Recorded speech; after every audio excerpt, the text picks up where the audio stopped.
مساء الخير إلى جميع المشاهدين في لبنان والعالم. اسمه أينما كان وبصمته في كل مكان. أول ما تجتاز المحيط الأطلسي وتطأ قدماك القارة الأمريكية بجنوبها وسطها وشمالها، من غير الممكن ألا تلحظ هذا الاسم وهذه الكنية. وجه من بلادي، نسيب النبي جبران، جذوره من بشرة، حلم، برع، حلق، وتوصل إلى أن يحلق أو يخلق الحلم عندنا. مزج بين البيروقراطية الأمريكية في الملبس والإثارة الأوروبية الناضجة ليطلق أسلوبا ملفتا مكنه من مزاحمة أقطاب الموضة في العالم كواحد من أبرز المصممين في سماء بلاد العم سام. ألتقيه الليلة في عالمه الخاص بين تصاميمه وأقمشته وأشيائه في الدور 27 من المبنى الأنيق المطل على الجادة الخامسة من مدينة نيويورك الأمريكية. جوزيف عبود، مساء الخير وأهلا وسهلا فيك. يعني اللقاء بالعربي صعب شوي، رح يكون طبعا باللغة الإنجليزية. Joseph Abboud, thank you for being with us tonight. It's a great pleasure to host you and to allow the audience, whether it is Lebanese or Arab, to discover you. I'm very happy to be here. The pleasure is mine. I'm sure that what I've just said now, or my introduction, was nonsense for you. You understood nothing out of it. I understood the spirit, and it reminded me of growing up as a little boy listening to my grandparents speak Arabic. So it felt like a warm welcome. So you remember nothing? None of the words? None of the words. Not even marhaba? Very little. Very little. Yes. You've been in the business for almost 35 years, quite a long time. What does clothing represent for you? Is it simply your life, or is it a way of life? It is my life. It's what I've done since I have graduated from college. And it's opened up doors for me throughout my career. It's opened up opportunities. And it's part of the arts. It's the beauty of what we do, because I think it's in my genes. I think I'm very close to Lebanon because, in fact, I'm about textiles and fabric, and I'm very Mediterranean in my thinking. So my genes are very powerful, and I think they translated into what I do, because I actually have a teaching degree in English and French comparative literature. I have no degree in fashion or style. It just was something that came very naturally. So it's an innate talent. Very much. I think it's innate. It came out organically, but I do think it's in my genes. Consequently, what life would you want to grab? Well, the life that I've always wanted was to really live and deal in beauty. And the arts are beauty. To study literature is beautiful. I've traveled a lot in my life and seen places like Europe and Asia, but I've never been to Lebanon. But to me, I've always wanted to bring out the beauty in life and the beauty in people. And that's what I think living in the arts does for you. It allows you to connect with beautiful things and people around the world. It's a very special thing. How do you perceive beauty? It's really an expression of what pleases the eye and what pleases the spirit. Whether it's words of poetry, or whether it's a beautiful piece of linen or silk or fabric. It's really something that pleases our spirit. I think that's what beauty is. You find beauty in the people you meet and the people you communicate with. And I think very much it's a part of my culture. It's very much part of my Middle Eastern culture, my Arabic culture. What image of life would you like to project? Well, for me, the image of life is really something about simplicity. I think sometimes life in New York, as you can imagine, or in Europe, is very complicated. And you have to sweep aside all of those things that compound your life. My family is very important to me. The work I do is very important to me. My craft is more important to me than any kind of celebrity that you have being known. If I'm known throughout Lebanon, I'm very proud of that. But I hope it's because of what I do and what I've accomplished, not because of any celebrity that goes along with it. You're one of America's top designers. You make people look glamorous. Do you consider yourself an icon in fashion? No, I don't think of myself as an icon. I think of myself as an artisan or a craftsman. I think my work is what I do, and that's how I define myself. I think it's very dangerous in some ways to perceive yourself a certain way. I like to keep my feet on the ground. I'm very connected to the earth.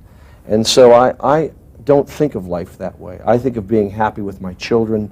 I think of times in the country. I think of times in the garden. I think of times if I have a few moments to read certain things. That's to me is what, I don't think of myself as an icon at all, but just someone who loves what they do.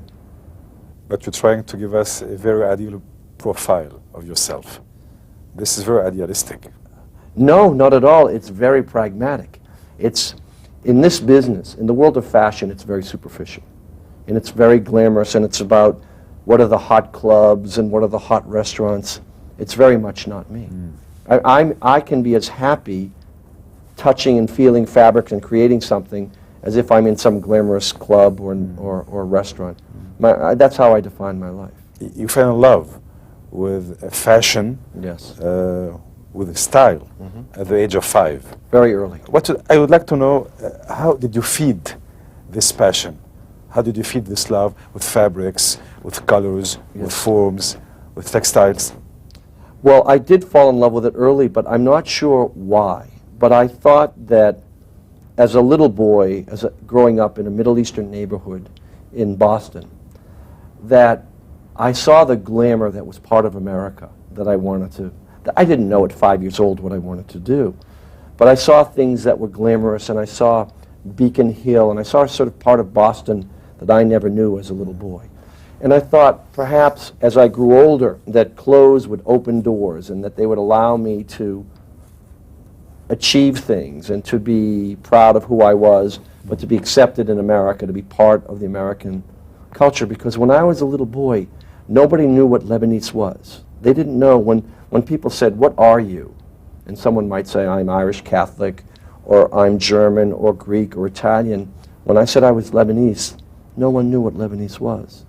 And so I always had a sense that I had to explain who I was and where I came from. Although I was American as any other kid, I felt this was something I kind of had to explain because no one knew who I was.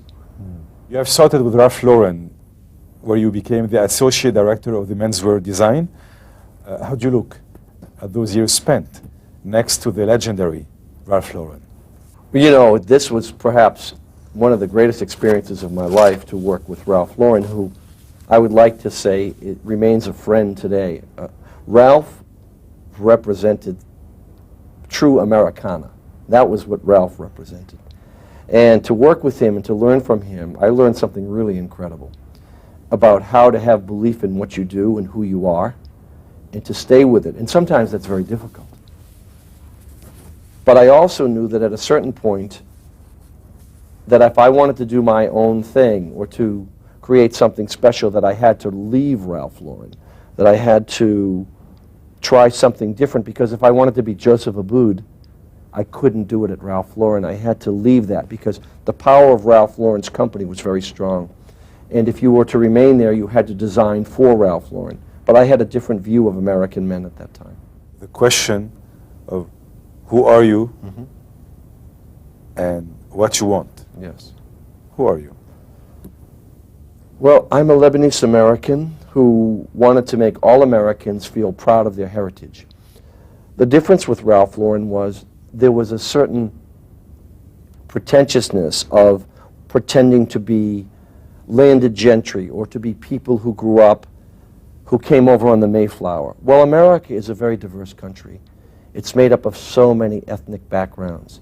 And I thought to open a collection that was inclusionary for black, white, Christians, Jews, Muslims, that it wasn't about your race or about your heritage, but it was about your sense of style and beauty. So when I opened up the first Joseph Abboud collection, it was really about inviting all Americans who wanted to be a part of it to come in. Joseph Abboud, we're going to stop for a break and then we'll go on with our interview. أصدقائي المشاهدين، لقاءنا مع المصمم العالمي جوزيف عبود بنتبعه بعد هذه الاستراحة. خليكم معنا.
بعد هذه الاستراحة نعود لمتابعة لقائنا وحوارنا مع المصمم العالمي جوزيف عبود أو جوزيف عبود على الطريقة اللبنانية.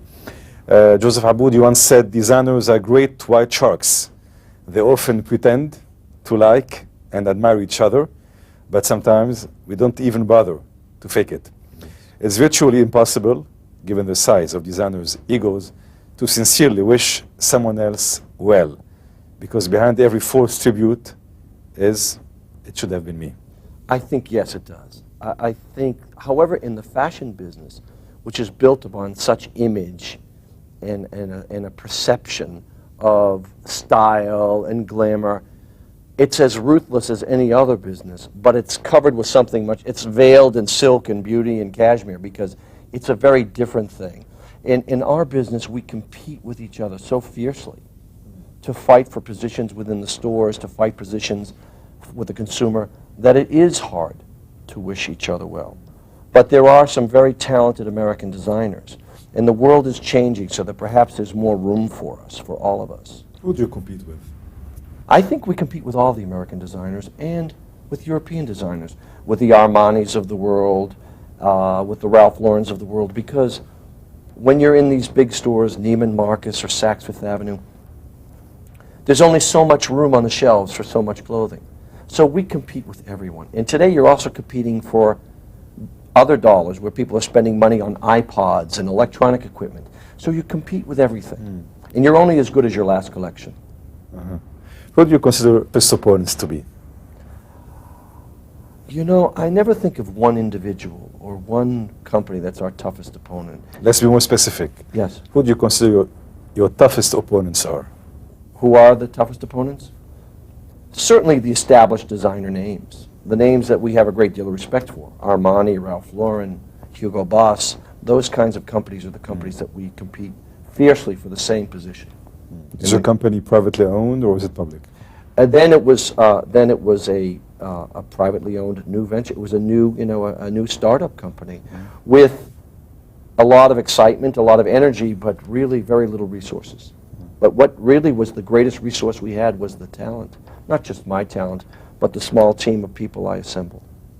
You introduced your first men's collection in 1987. Since then, your clothing collections and home furnishings products are sold throughout the whole world. When have you decided to fly on your own, and what was the capital?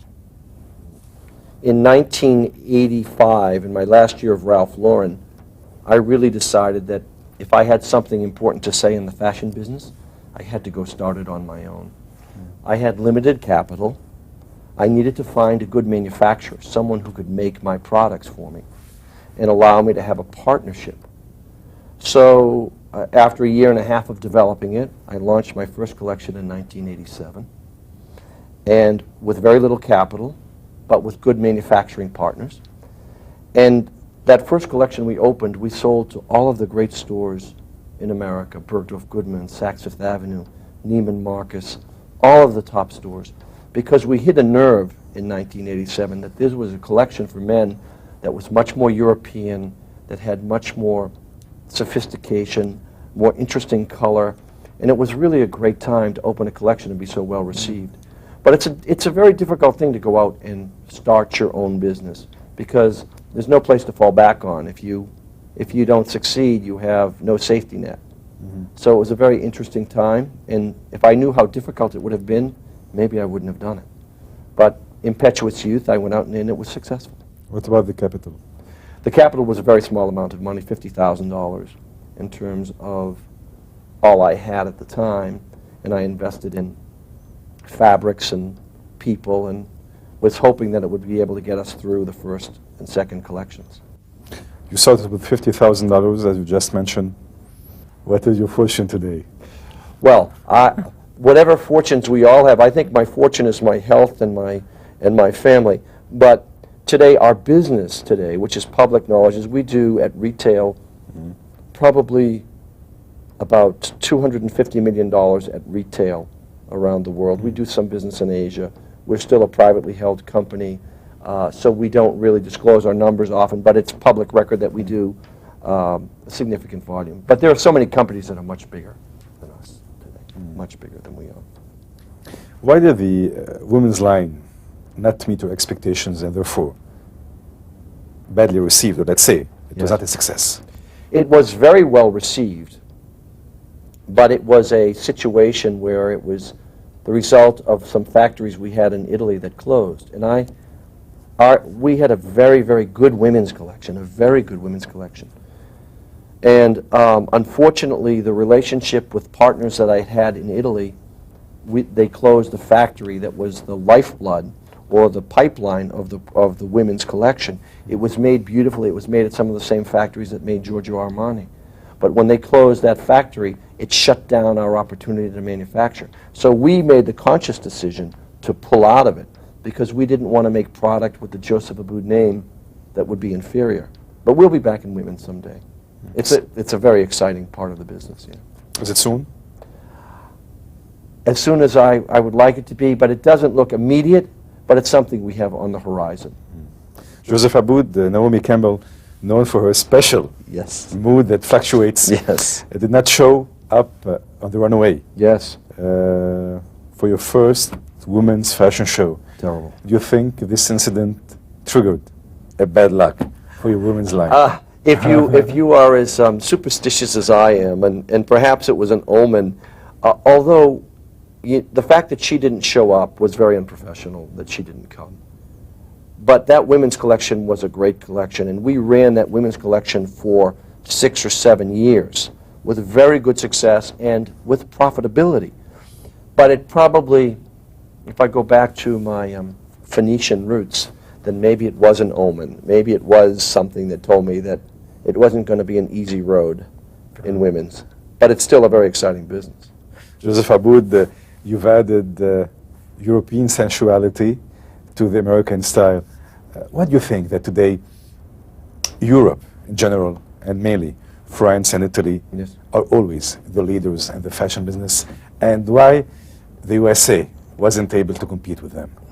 Well, what's really interesting is that I've always said about Italy that it's in their genes, it's in the pasta.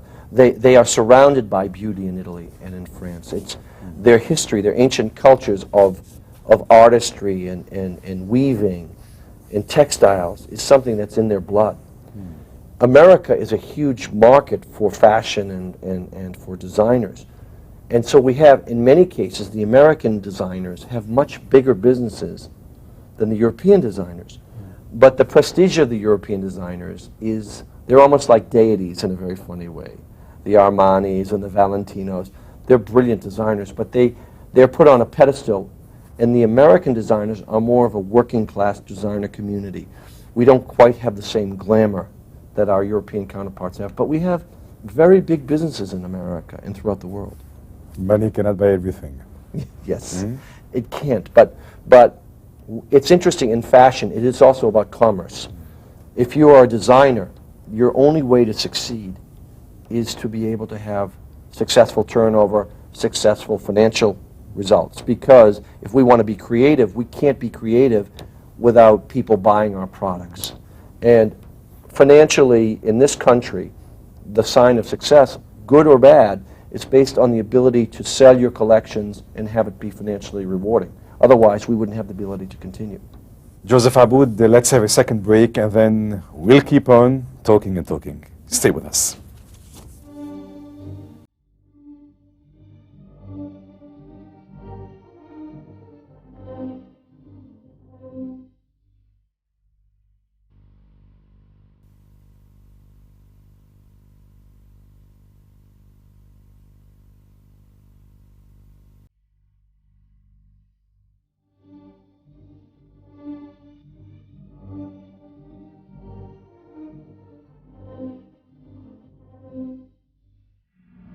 The nation's retailers and editors have chosen well.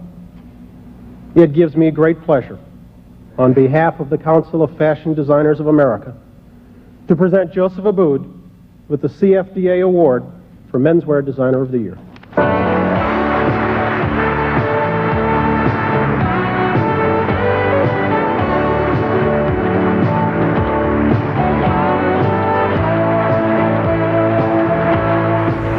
Ladies and gentlemen, Joseph Abboud, Menswear Designer of the Year.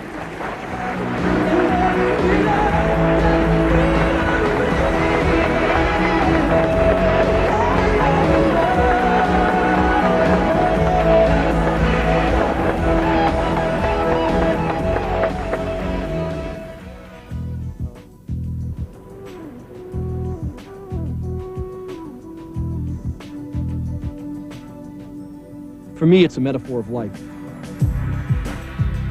The texture of your clothes are like the texture in your life. Nature is a huge part of our inspiration. It's never about black and white. It's about halftones, shadow and light. It's not a fashion color palette. It's an artist's color palette. One man who has always excited the industry is Joseph Abboud. With both his Joe and signature lines, Abboud infuses sex appeal into the man's wardrobe. I think Fall 95 is really about sexier, fluid clothing for men. Men have always wanted to feel appealing and sexy, but we've always kind of hidden that. متكلم من الدرجة الأولى هو المصمم العالمي جوزيف عبود، والليلة عم نحاوره ضمن برنامج وراء الوجوه. Joseph Abboud, September 11th was a turning point in our history and in our daily life. Yes. You've been arrested and questioned by the FBI, who showed up in your office. Right.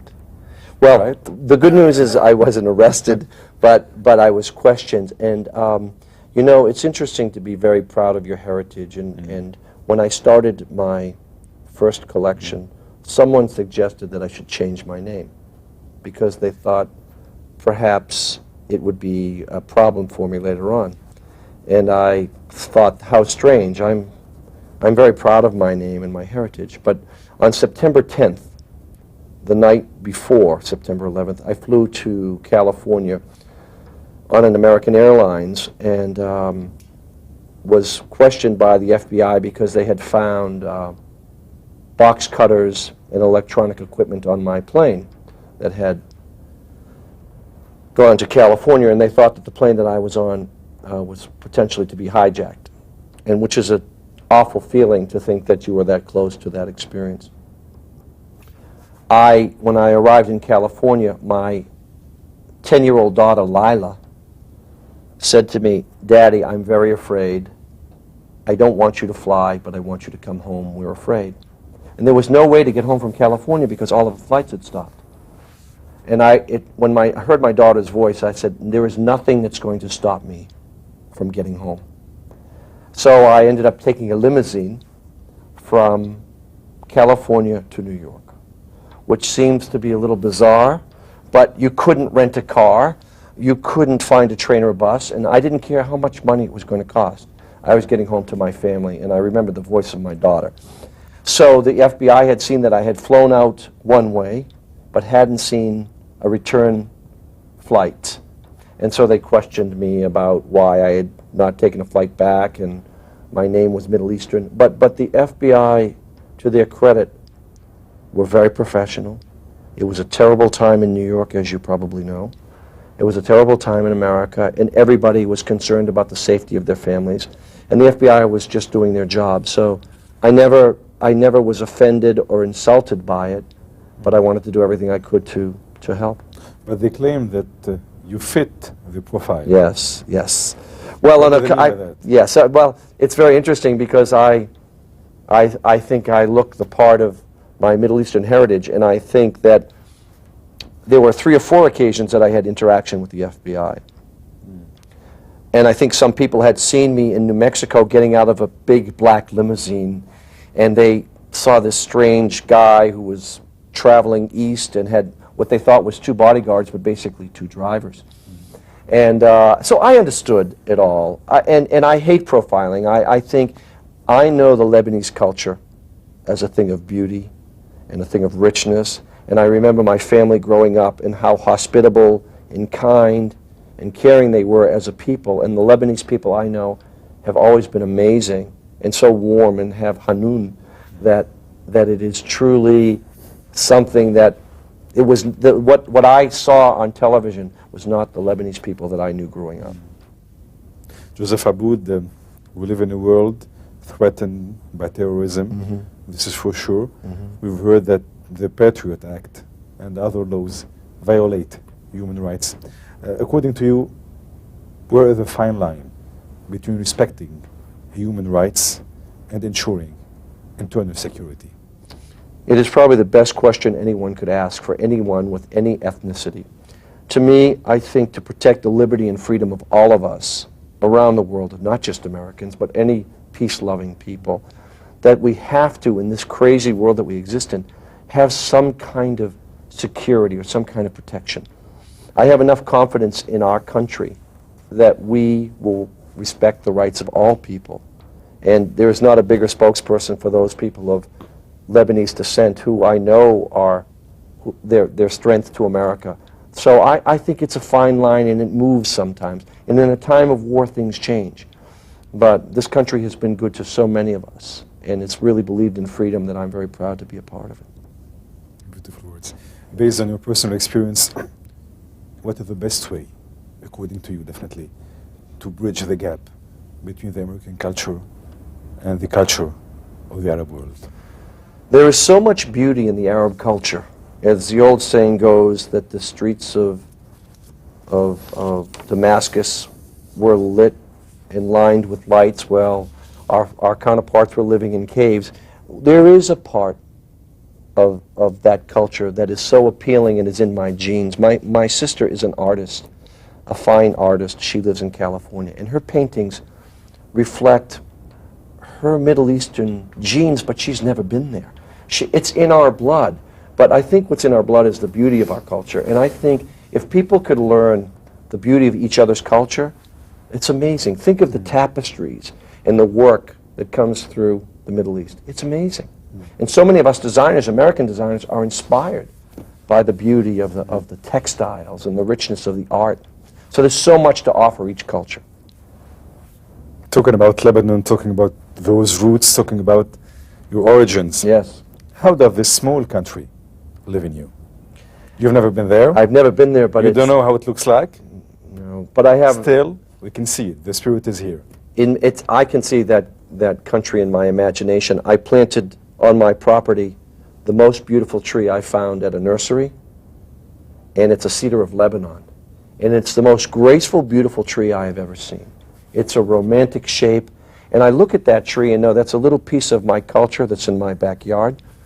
And my culture has always been with me, but I've mixed that with sort of the beauty of what's in America, and I've always appreciated that America is made up of so many diverse ethnicities that we've all come to sort of live together and celebrate our differences, not to celebrate things that aren't beautiful, but the things that are beautiful of each of our cultures. And that's a wonderful thing. I think most people should really learn about the other cultures that exist around them, not worry about them or hate them.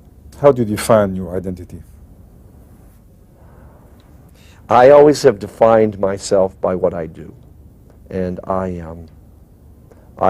I believe that my craft and my work is what has got me all of this, whatever this is. And when people say you're a well-known designer, the only reason I'm well-known is it was because of my work, not because I paid a PR company to promote me. It was from my work. I always want to be proud of my work and what I do. And I never think of retiring or stopping because the creative process is what drives me. Whether it's designing clothes or building a stone wall or planting a cedar of Lebanon, that's what drives me. It's the beauty of things around us. Joseph Abboud, talking about your roots, talk about your family. I knew that your family is descendant from the tree where Gibran Yes. comes from. Yes.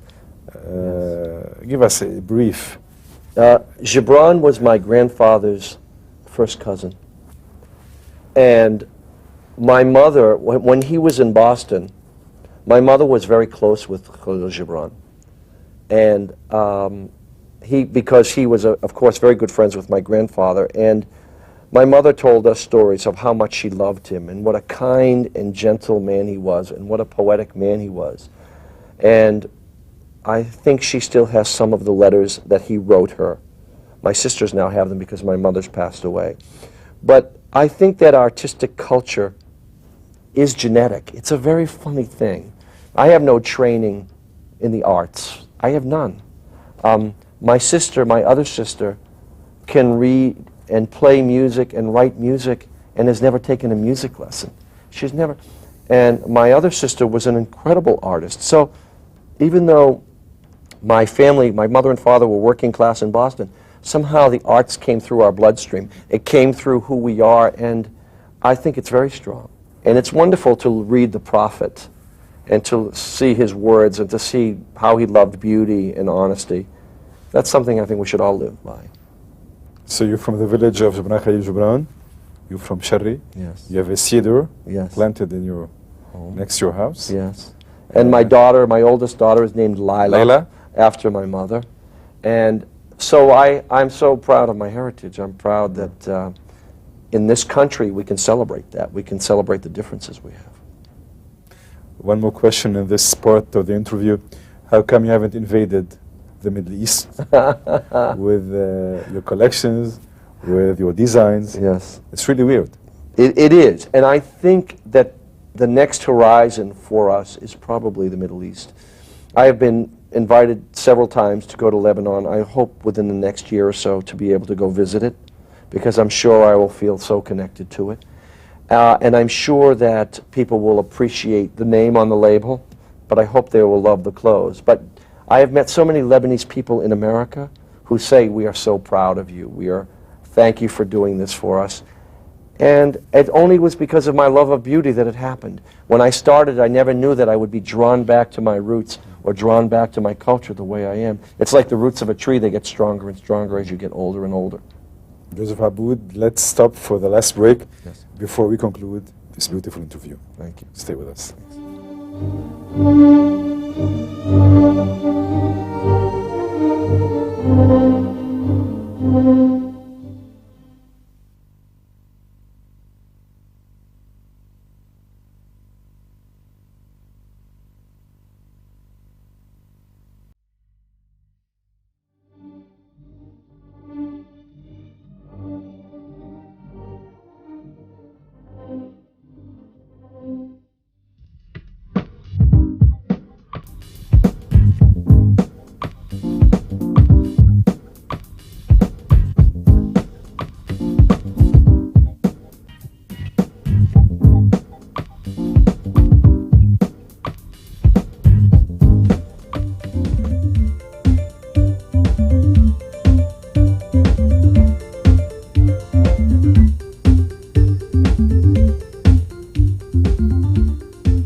Your clothes are casually elegant and dressy. Does that make sense? Yeah, absolutely. It's funny because that's the exact theme of the season. It's just about style, elegance, getting dressed up again, but both with shirts and ties and casual. But this whole dressing down thing is over. It's time for men to be stylish again, sharp, appealing, for themselves, for the women in their lives. It's important to get dressed up again. You always turn it out. Every time I see you, which I see him around town. You see me everywhere.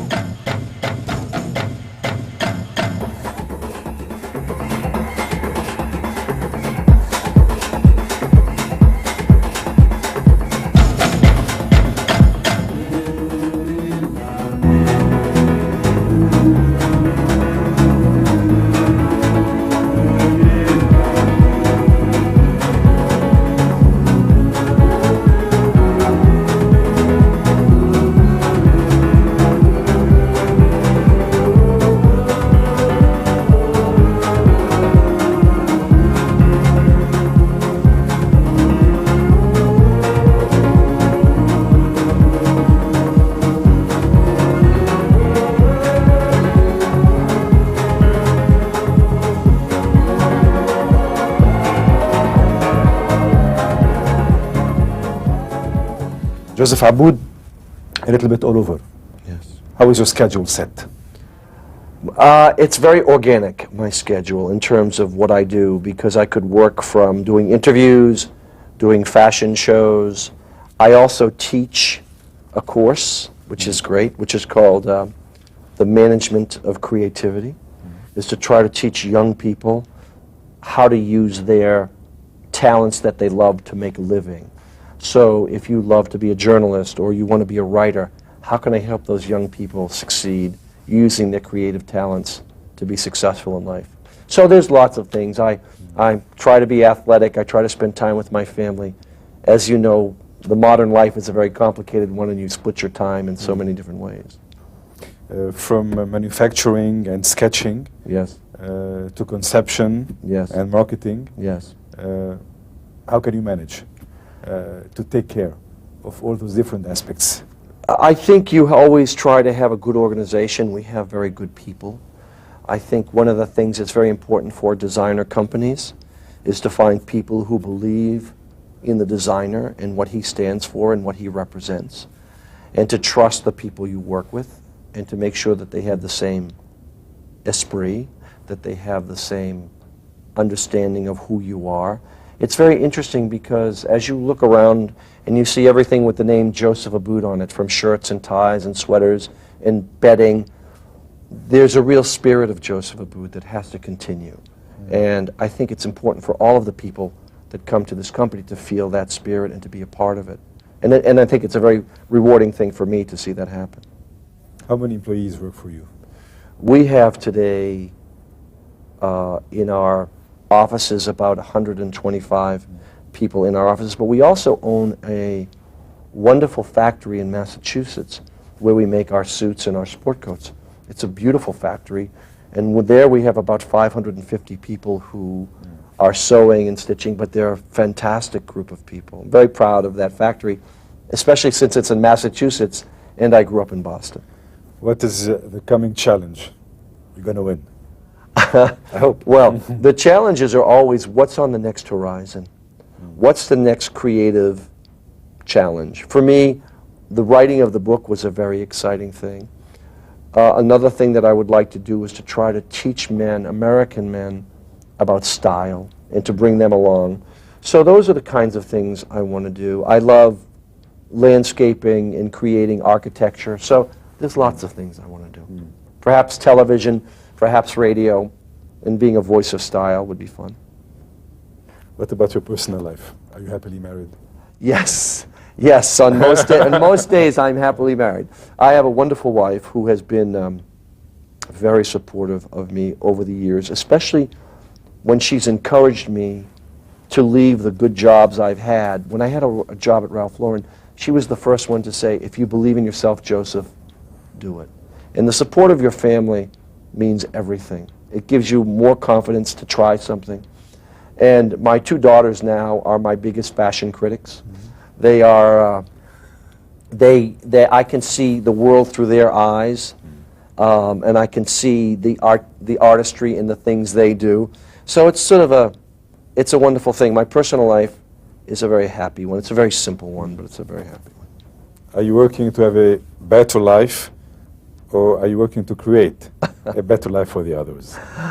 I think I've been very lucky for myself. I think in creating clothes or style, I'd like to bring something better to everybody's lives, to bring art and beauty to everybody's lives.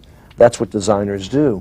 So I'm very happy in what I do, and as long as I can continue to be creative, I don't want to stop. It's not work for me at all. It's my love. How important is recognition to you? That's very interesting because it's very fleeting, you know. In America, we have this very funny saying that there's always someone who's more rich or more famous than you will ever be. So if you try to achieve that all the time, it's elusive. You're chasing a rainbow. So you have to be happy in your work. You have to love what you do.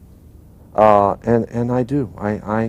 No day is ever perfect, and no experience is ever perfect. And in life, you fight all these things. You have obstacles and deterrents, but you have to fight your way through them.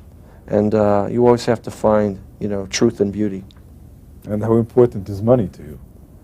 Money is a vehicle, really. Money is, it's a question of being able to do the things you'd want to do. I think charity is important. I think if you are able to be successful, then I think if you can give back, I think that's important. But not just giving back in money, but that's why I like to teach.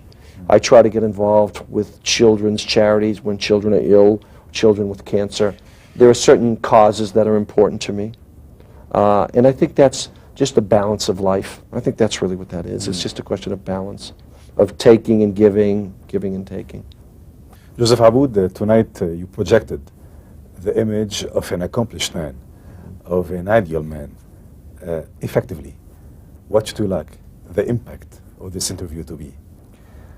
I would just like people to know, especially throughout the Middle East and throughout Lebanon, that this is really the work of a tradesman or a craftsperson, someone who loves what he does, and someone who's very proud of his heritage and proud of the artistry that I grew up with.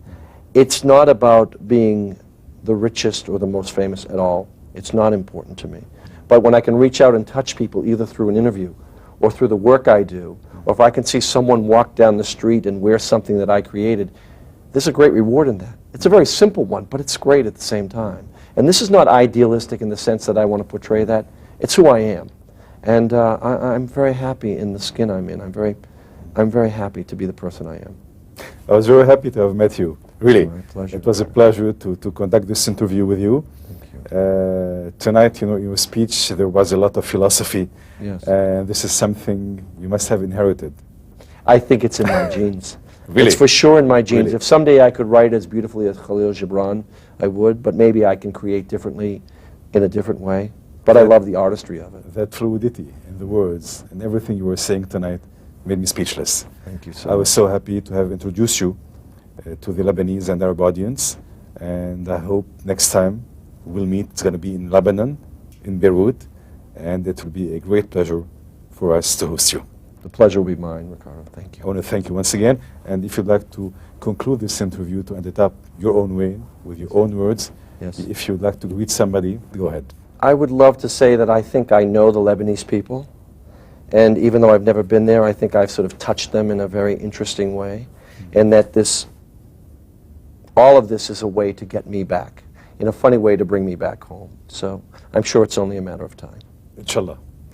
أصدقائي المشاهدين، بتشكركم على متابعة هالحلقة وهذا الحوار المختلف طبعا مثل ما لاحظتوا، لأنه الكلام كان عم ينساب برقة وبشاعرية وبنوع من الفلسفة.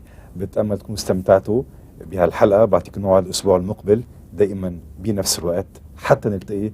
لكم مني أطيب التحيات والأمنيات، وتصبحوا على خير.